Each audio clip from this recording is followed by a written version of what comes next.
Electrical, plumbing, sanitary, home appliances, lighting എന്നിവയ്ക്കെല്ലാം attractive EMI ഓഫറിൽ 0% ഇൻട്രസ്റ്റോടുകൂടി നിങ്ങൾക്ക് ലഭിക്കുന്നതാണ്. ഇപ്പോൾ നിങ്ങൾക്ക് മനസ്സിലാവും ഞാൻ എന്തുകൊണ്ടാണ് മെൽക്കോ ചൂസ് ചെയ്തതെന്ന്. ഇനി നിങ്ങളും എന്നെ പോലെ മെൽക്കോയിൽ വിസിറ്റ് ചെയ്യൂ, നിങ്ങളുടെ ഡ്രീം ഹോം റിയാലിറ്റിയാക്കൂ. നെല്ലായ പഞ്ചായത്തിലെ വരണമംഗലം തച്ചങ്ങാട് റോഡിൽ കുടിവെള്ളം പാഴാവുന്നു.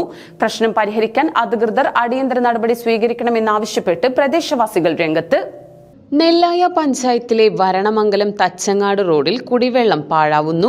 കുറത്തിപ്പാറ കുളപ്പട റോഡിന്റെ പ്രവൃത്തി നടക്കുന്നതുകൊണ്ട് പല ഭാഗത്തും ജൽജീവൻ മിഷന്റെ പൈപ്പ് ലൈൻ പൊട്ടിയിരുന്നു.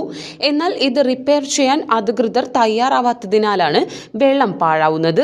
കുടിവെള്ളത്തിന് പ്രയാസം നേരിടുന്ന പ്രദേശമാണ് മാരായമംഗലം. നേരത്തെ തച്ചങ്ങാട് കുളപ്പട റോഡിലും വെള്ളം പാഴായിരുന്നു. രാത്രികാലങ്ങളിലാണ് ഈ പ്രദേശങ്ങളിലേക്ക് വെള്ളം എത്തുന്നത്. വെള്ളം പാഴാവുന്നത് ബന്ധപ്പെട്ടവരെ അറിയിച്ചാൽ ദിവസങ്ങൾ കഴിഞ്ഞാണ് റിപ്പയർ ചെയ്യാൻ എത്തുന്നത്.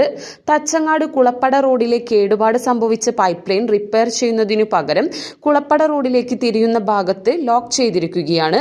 പ്രശ്നം പരിഹരിക്കാൻ അധികൃതർ അടിയന്തര നടപടി സ്വീകരിക്കുമെന്ന പ്രതീക്ഷയിലാണ് പ്രദേശവാസികൾ.